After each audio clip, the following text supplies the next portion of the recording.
In the village of Greenwood, there lived a man called Lord Daniel. He was one of the wealthiest men the land had ever seen. His barns overflowed with grain, his herds filled the pastures, and his house stood tall like a king's palace among humble huts. People feared his power and bowed before his riches. But wealth, my children, can blind a man's eyes, and pride can harden a man's heart. Lord Daniel had a wife named Mary, a gentle woman with skin as smooth as bronze and a heart as soft as water. She was loved by everyone in Greenwood, for she was humble, kind, and prayerful. But inside her home, her life was full of tears. Why? Because Lord Daniel, with all his riches and power, had only one obsession. He wanted a son. Now listen well, for this is where the story begins.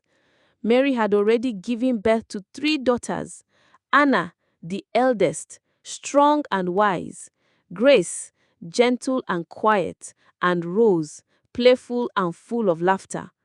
To Mary, these girls were treasures, blessings sent from above. But to Lord Daniel, they were nothing but disappointment. One evening, as the golden sun melted into the horizon and the cicadas began their song, Lord Daniel's voice shook the walls of his mansion. "Mary!" he roared, pointing at her swollen belly. "I am warning you for the last time. If this child you carry is another girl, you will not remain in this house. I will take another wife, one who can give me a son. Do you hear me?"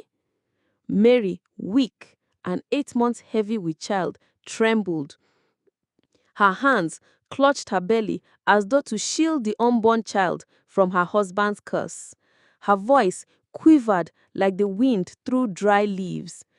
"Daniel, please," she whispered, tears brimming in her eyes. "Children are gifts from God. Boy or girl, they are His creation. Please, do not speak like this." But Lord Daniel was like a stone, unmoved and unyielding. His eyes burned with pride, his heart deaf to love. "Enough of your holy words. What have you given me? 3 daughters, 3 useless girls. Do you want my name to vanish from Greenwood? Do you want my wealth to scatter because there is no son to inherit it?" At the corner of the room, the 3 little girls stood frozen. Anna, only 12, held tightly to her sister's hands. Grace, 10 years old, whispered, "We are not useless." But before her voice settled in the air, Lord Daniel thundered, "Silence, child! Go to your rooms before I descend on you." The girls fled upstairs, tears streaming down their young faces. Their small feet echoed against the polished floor, carrying the weight of words no child should ever hear. That night, when the village lay asleep, Mary knelt alone in her chamber. She raised her tear-stained face to the heavens. "Lord," she prayed, her voice breaking, "give me strength. Boy or girl, I will love this child. But please, do not let shame destroy me." The moon waxed and waned, and at last the day of birth arrived. The cries of Mary filled the small ward of Greenwood Hospital. Sweat drenched her body as pain tore through her like fire. Nurses rushed about, giving instructions, while Mary's aged mother prayed fervently. But where was Lord Daniel? He was nowhere near. He had said proudly, "I will only come if the child is a boy." Hours passed. Finally, the sound of a newborn's cry pierced the air. The doctor, weary yet smiling faintly, turned to Mary. "Congratulations, madam. It's a girl." Mary's heart dropped, not because she did not love her child, but because she knew the storm that awaited her. She reached out, and the nurse placed the tiny baby in her arms. Tears streamed down her cheeks as she whispered to the little one, "You are my treasure. No matter what the world says, you are mine." When news reached Lord Daniel, his fury shook Greenwood. He stormed into the hospital, his face twisted with anger. A girl? He spat, pacing the floor like a lion in a cage. Another girl? This is the end, Mary. I warned you. When you leave this hospital, pack your things. From today, you are no longer my wife. Mary's mother stood up, her old voice trembling with rage. Daniel, you cannot do this. Watch me. Lord Daniel snapped, his eyes flashing like lightning. I already have Clara. She carries my son. She will give me the heir I deserve. With that, he stormed out, slamming the door so hard it rattled the walls. Mary wept quietly, holding her newborn girl close.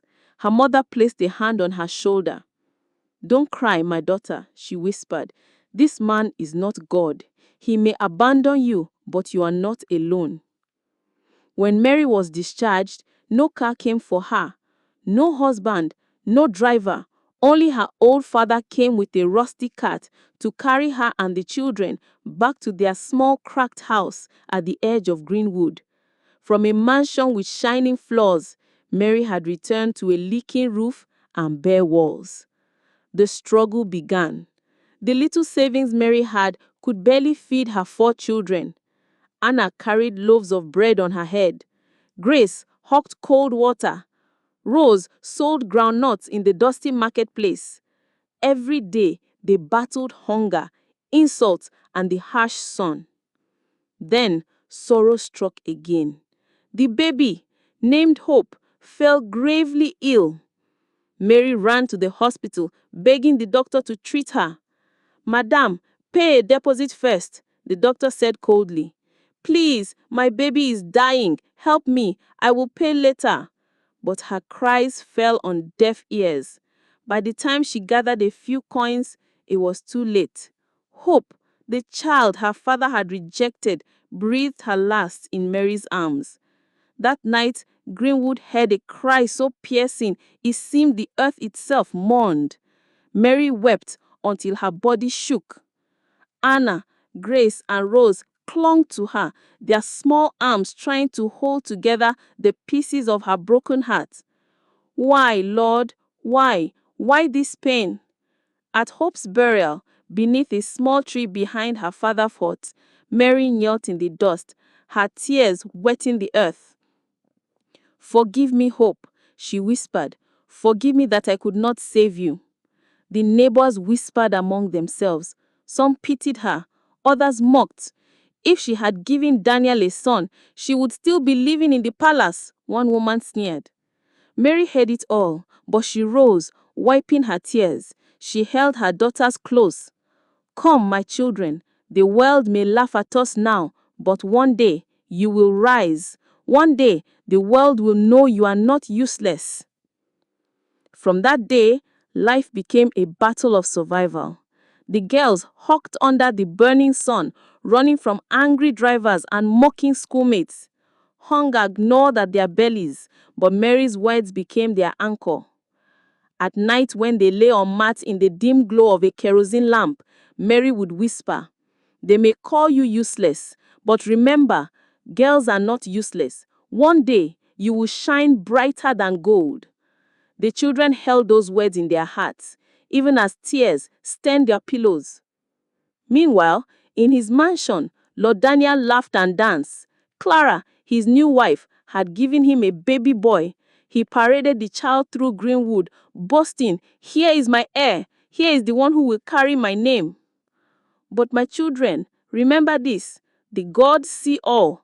Pride walks tall in the morning, but by nightfall it stumbles into the dust. For even as Lord Daniel rejoiced, fate was already weaving a different ending to his story. My children, the years do not stand still. Like a river, they flow on, carrying both joy and sorrow.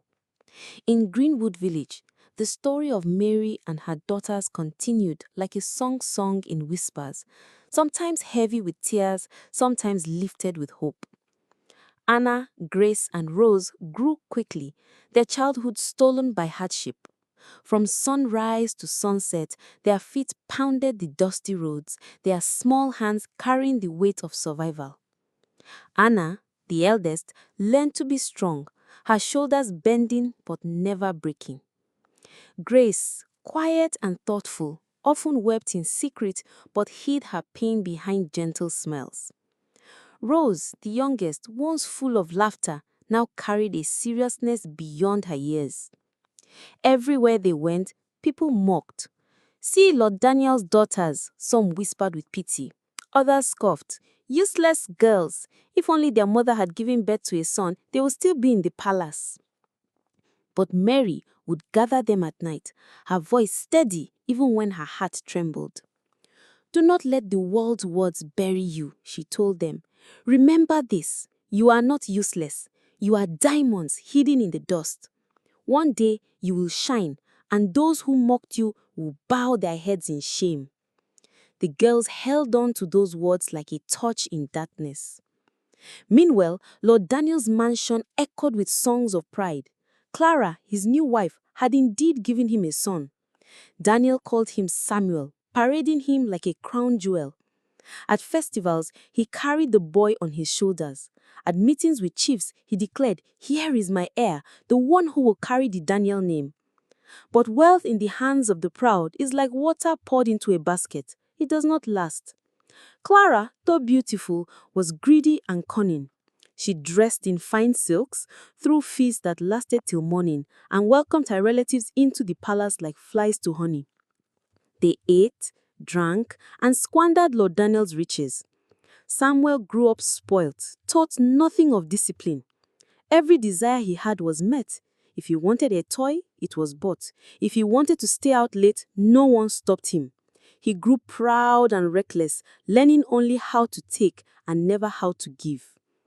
The villagers whispered, "This boy will bring trouble."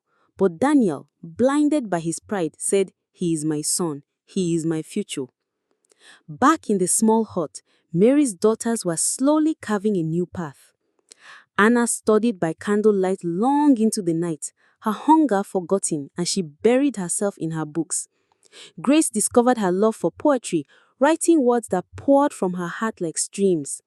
Rose, bold and fiery, learned the ways of trade, selling second-hand clothes with a sharp wit that drew customers. Though they had little, their hearts were rich in determination. One evening, Mary returned home from the market, her feet sore and her body weary. She found Anna bent over her books, Grace scribbling poems on scraps of paper, and Rose counting her small earnings with pride. Tears filled Mary's eyes. "My daughters," she whispered, "the world called you useless, but I see greatness in you. Do not stop. Keep going." And the years passed, and the girls blossomed like flowers in a forgotten field. Anna finished school against all odds, earning a scholarship to study accounting at the city university. Grace's poems began to appear in local papers, her words touching hearts across Greenwood. Rosie's small stall grew into a bustling boutique, her laughter returning as success followed her. Mary, who had once wept in the dust of rejection, now sat with pride as her daughters rose from the ashes. But while light filled Mary's home, shadows crept into Lord Daniel's mansion. Samuel, the son Daniel had placed his hopes upon, had become a wild young man. By his teenage years, he drank, gambled, and fought in the streets. He scorned his father's advice, sneered at discipline, and wasted money without care. Clara, who once promised Daniel happiness, cared only for her pleasures. She traveled abroad often, spending wealth like sand tossed into the sea. Lord Daniel's businesses began to fail. Partners withdrew. Debt piled high. The once mighty empire cracked like clay under heat. Daniel was too proud to see it as first, but when the palace grew quiet, when the feast stopped, and when creditors came knocking, the truth could no longer hide. Clara, greedy to the end, took what was left and fled abroad with a younger lover.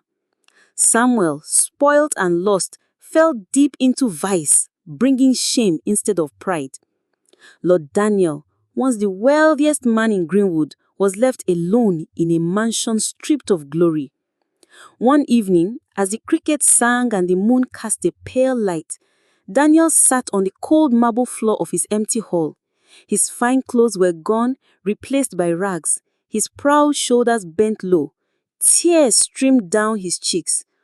"Oh God," he whispered, his voice breaking. "What have I done? I chased away the wife of my youth. I rejected my daughters. I despised the blessings given to me. Now, I am alone and broken." For the first time in his life, Lord Daniel tasted the bitterness of regret. News of his downfall spread quickly across Greenwood. Some villagers mocked. He wanted a son. Now see what his son has become. Others shook their heads in pity. Mary heard it too, but she said nothing. Her daughters, however, looked at her with questioning eyes. "Mama," Grace asked softly one evening as they sat by the fire, "if father comes back, will you forgive him?" Mary stared at the flames, her thoughts heavy. Finally, she said, "Forgiveness is not for him, my children. It is for us. If we do not forgive, we will carry bitterness forever. But forgiveness does not mean we must open our doors again. We can forgive and still guard our hearts." The girls nodded, understanding their mother's wisdom. Not long after, a frail figure was seen in Greenwood walking slowly towards Mary's little house. It was Lord Daniel. His once broad shoulders were bent, his once proud eyes swollen from tears. He reached Mary's gate, trembling. Inside, laughter filled the home.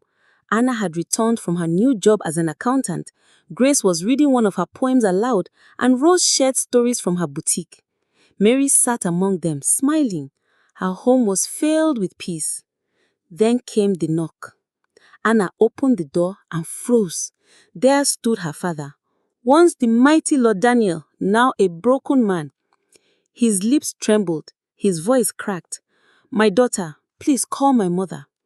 Mary came to the door, her face calm but unreadable. Behind her, the daughters stood silently, their hearts pounding. "Mary," Daniel fell to his knees, tears streaming down his cheeks. "I wronged you. I wronged our daughters. I threw you away like nothing. I don't deserve forgiveness, but please do not let me die with this guilt. I am empty. I have nothing left. Forgive me." Silence filled the air. Only the sound of his sobs could be heard. Mary's eyes glistened, but her voice was steady. "Daniel, when you abandoned me, I thought my life was over, but God showed me that He is greater than man. He gave me strength. He raised my daughters into women of honor. We suffered, yes, but we rose again. I forgive you, not because you deserve it, but because I will not let your cruelty chain my heart anymore. But know this, we do not need you anymore. The daughters you called useless are now shining brighter than you ever imagined." Anna stepped forward, her voice trembling. "Father, you broke us, but we built ourselves again. I wish you peace, but we cannot carry you anymore." Grace, tears running down her cheeks, added, "We prayed for you even when you despised us. I hope you find God, Father." And Rose, fiery as always, said, "Now you know, Father, girls are not useless. We are power too." Daniel bowed his head, sobbing uncontrollably. Mary closed the door, gently, leaving him outside with his regrets. Inside, she gathered her daughters in her arms. "You are my pride. You are my crown. Never let anyone tell you you are less." That night, as the moon hung bright over Greenwood, Mary looked at her daughters and smiled through her tears. They had walked through fire, but they had come out as gold. The world had mocked them, but now they stood as proof that rejection is not the end. And somewhere in the silence of the night, Lord Daniel wept alone, realizing too late that the children he despised were the very ones who carried his true legacy. The tables had turned. And so, my children, remember this: a female child is never useless. She is a treasure, a crown, and a light to her family.